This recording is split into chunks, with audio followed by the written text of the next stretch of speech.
baik obat jasmani maupun obat rohani, obat jiwa, obat penyakit-penyakit kalbu seperti riya, sombong. Nah, ini bila untuk mengobatinya memahami dan mentadabbur kandungan surat Al-Fatihah. Adapun jasmani adalah dengan membacanya, menjadikan dia sebagai mantra. Ya.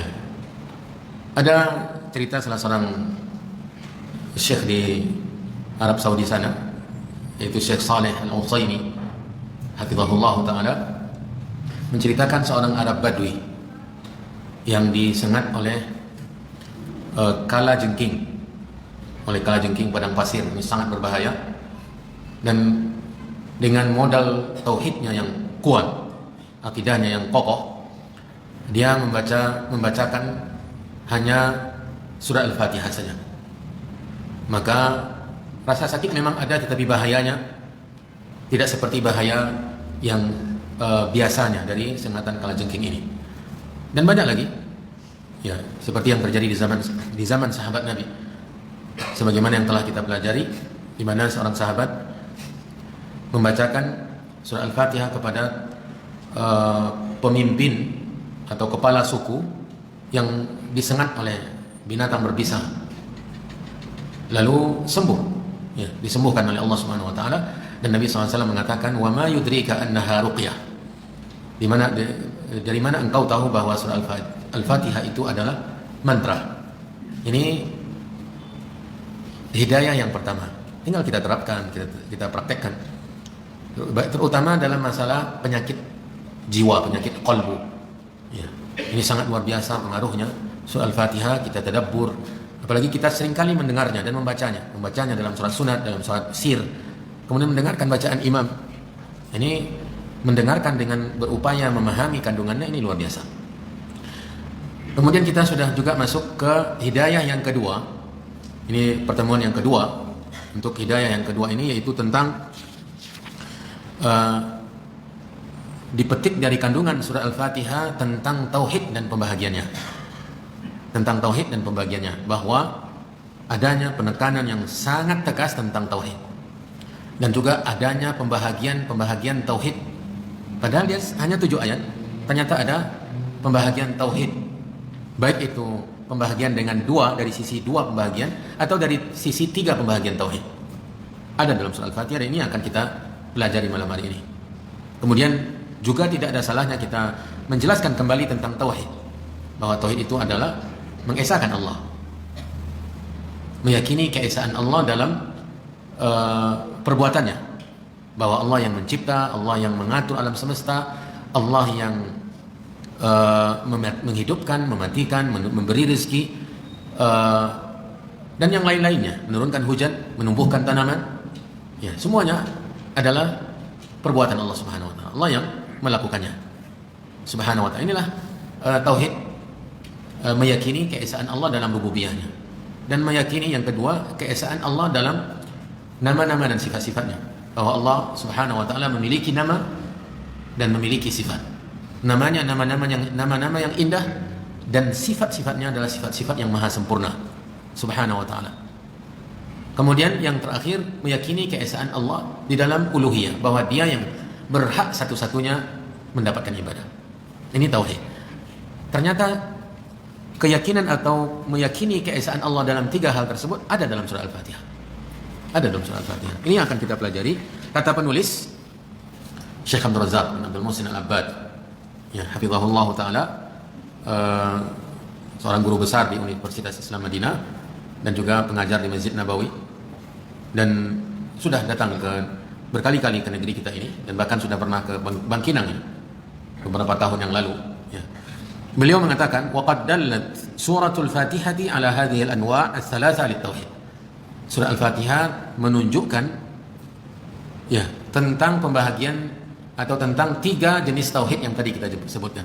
Itu meyakini esanya Allah dalam perbuatannya, esanya Allah dalam nama-nama dan sifat-sifatnya, esanya Allah dalam mendapatkan ibadah.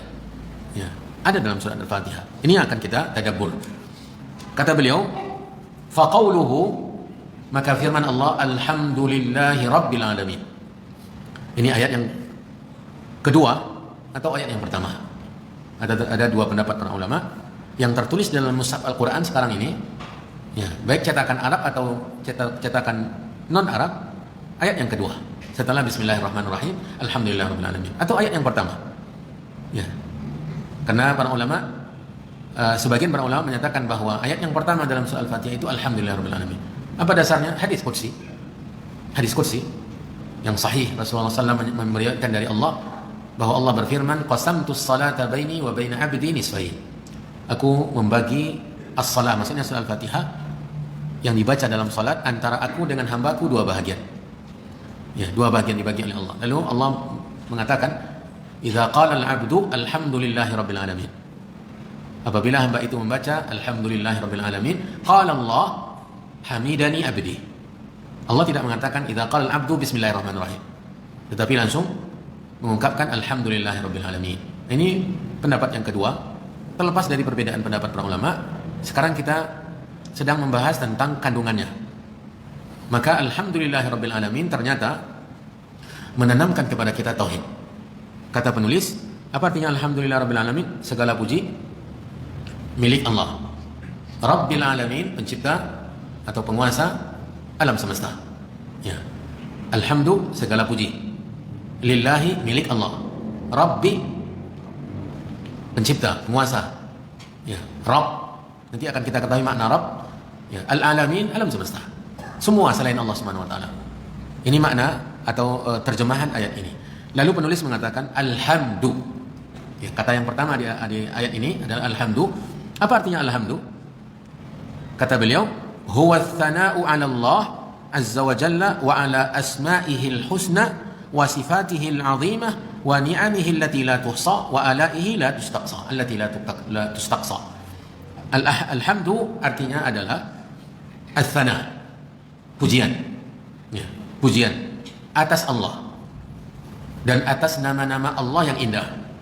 Ya, pujian atas Allah dan juga atas nama-namanya yang indah dan sifat-sifatnya yang mulia. Dan pujian kepada Allah, pujian untuk Allah juga atas nikmat-nikmatnya yang tidak terhingga. Ya. Dan anugerah-anugerahnya yang tidak terbatas, tidak ada batasnya. Jadi pujian untuk Allah itu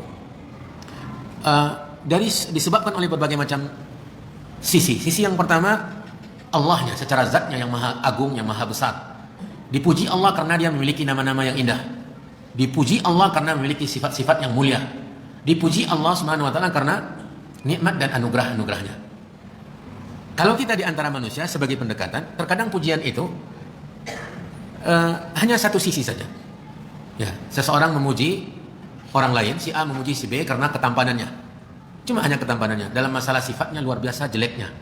Hanya luar biasa tampannya. Seseorang memuji penyanyi karena suaranya yang merdu, nyanyinya yang luar biasa, tapi bentuknya tidaklah menarik, bentuk rupanya.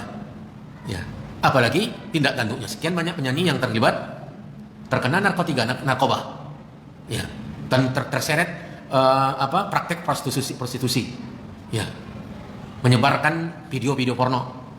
Tetapi orang memujinya disebabkan oleh ketampanan, kecantikan, suaranya, atau pemain bola di lapangan.